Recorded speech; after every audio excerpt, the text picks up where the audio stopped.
should do some shots of George. Oh, hi, come on in. We can't quite close the door because George is taking up full residence here. Come and have a seat.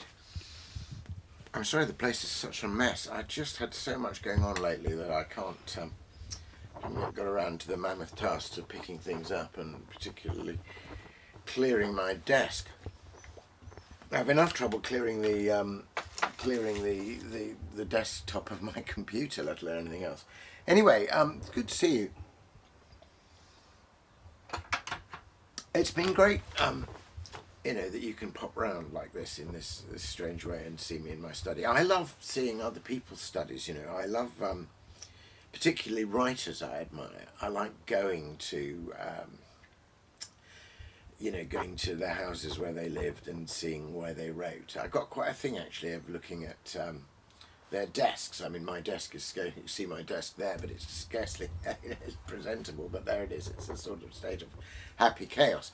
Anyway, it's one of the things I miss most about lockdown is you can't travel and go to places. So I've been dwelling in my memories a bit, and I thought I'd share with you, it's interesting, over here, let's just pick this book up. This is, in fact, this is Maggie's copy. Maggie, of course, one of the lovely things about when we got married was that, that's Maggie's maiden name, Margaret Ann Hutchison, is that we blended and melded our libraries, and I learnt all the things that she loved and she in turn the things that I loved. So this is Maggie's complete poems of Emily Dickinson. It's an English edition, Faber and Faber, which is of course Eliot's firm. And Emily Dickinson, I mean, I think she's a superb poet, and she's a poet of such precision and concision. She, these short little lyrics, the short lines, just phrases, they're separated by these long dashes. She concentrates so much into such a little space. Well, it happened one time that I was due to speak at a conference, in fact, about C.S. Lewis, but it happened to be in Amherst, of course, where she was based, and I discovered that there was an Emily Dickinson museum. And then, to my great delight, I discovered that, in fact, the Emily Dickinson Museum was Emily Dickinson's house. And you could go into the house and you could go into that room. She called it the Mighty Room. Certainly not much bigger than this room, where she did her writing. And as you know, I mean, she lived this very retired life. I mean, she was quite a tragic figure in some respects. She hardly went out. She had correspondence with people. And she wrote these poems, on little pieces of paper. And it was really only after her death that they became widely known and everybody discovered her. So if her room was maybe slightly larger than this, I have to say the desk on which she wrote, where she trimmed her lamp and sat by that window and wrote, was tiny. I mean, much smaller than this desk. She would certainly have had to keep it tidy. It was just a little square of wood. And I was in awe that such an extraordinary volume of poetry could have come out of this tiny place. I mean, she's one of the most gifted poets, of our age, I think. Anyway, I thought I'd share with you a couple of poems of hers, and then I thought I'd actually read you a poem which I wrote in honour of her, but actually inspired by that visit, and particularly by that desk when I was doing my own, if you like, spell in her library, or she was, I should say rather, casting her spell over me. But anyway, meantime, I thought first we'd read, I'll read you a couple of her most famous poems. I mean, they're just, and famous for good reasons. And this one, I'm sure, she didn't give them titles, they were just numbered. This one, I'm sure, she has been much remembered over the course of this long lockdown, when we've had so many blows and, somehow we've had to keep hoping. And now it looks like hope is winning through. So let's just hear it again. I mean, hope is the thing with feathers. It's just an astonishing poem. Hope is the thing with feathers that perches in the soul and sings the tune without the words and never stops at all. And sweetest in the gale is heard, and sore must be the storm that could abash the little bird that kept so many warm. I heard it in the chillest land and on the strangest sea, yet never in extremity it asked a crumb of me. Hope is the feathered thing, this little bird somehow in you, in me, in all of us, that in spite of everything, and especially in the gale, it's still singing. And those lines, I've heard it in the chillest land and on the strangest sea. We have certainly been in the chillest land and on the strangest sea. So it's a pleasure to read that poem to you. And the other one, which I love, and this has one of her most famous quotations in it, just the phrase, tell it slant. We're always being told that the best way of writing is to tell it slant.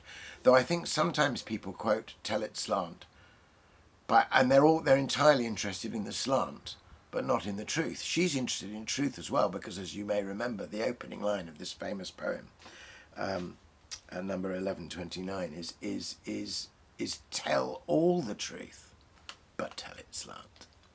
This is, I think, one of her absolute finest. Tell all the truth, but tell it slant. Success in circuit lies, too bright for our infirm delight, the truth's superb surprise. As lightning to the children eased, with explanation kind, the truth must dazzle gradually, or every man be blind. That's just genius. It is true that there are certain things we can't see directly. The light is too bright. We can't take it all in. Tell all the truth, but tell it slant. It's the sunbeam slanting over something that lights something else that gives you the real power of the light, not necessarily gazing directly into the beam. So it's a very true poem. And it's very true about how poetry is written, where we don't say things directly. We embody them forth in different moving images, just as she told us the truth about hope through the image of the feathered thing, the bird that still sings in the soul. So it's a great poem about poetry. But I think it's much more than that, actually. Lightning to the children eased, with explanation kind. I see in this something of what I understand as a Christian about the incarnation, that you can't look directly into the face of God in eternity, in our current state. The light would be too bright for us. But that the light and truth and love of God is told to us in a form we can understand, in the form of a human person, in Jesus. God eases the light of his lightning to us, his children, kindly, by the word, the Logos, who is the light that lightens all to come to the world, being made flesh and dwelling among us, becoming Jesus, so that we can behold his glory. And it's full of truth, tell all the truth, but it's also full of grace. We behold his glory, glory as of the only begotten of the Father, full of grace and truth. And it seems to me that the incarnation is a meeting of grace and truth. In its own small way, after the incarnation, poetry is a meeting of grace and truth. It's truth delivered to us, slant, truth delivered to us, so that we can take in its light gradually, rather than be blind. I'll just read you that poem again. It's so good. Tell all the truth, but tell it slant. Success in circuit lies, too bright for our infirm delight, the truth's superb surprise. As lightning to the children eased, with explanation kind, the truth must dazzle gradually, or every man be blind. And the great thing about this book is you can just kind of open it up anywhere and there's something wonderful for you. So anyway, to return to my visit, I was deeply moved, and a little while afterwards I wrote this poem, which is now published in my book After Prayer, and it's just called Emily Dickinson's Desk. Let me show you how it looks on the page.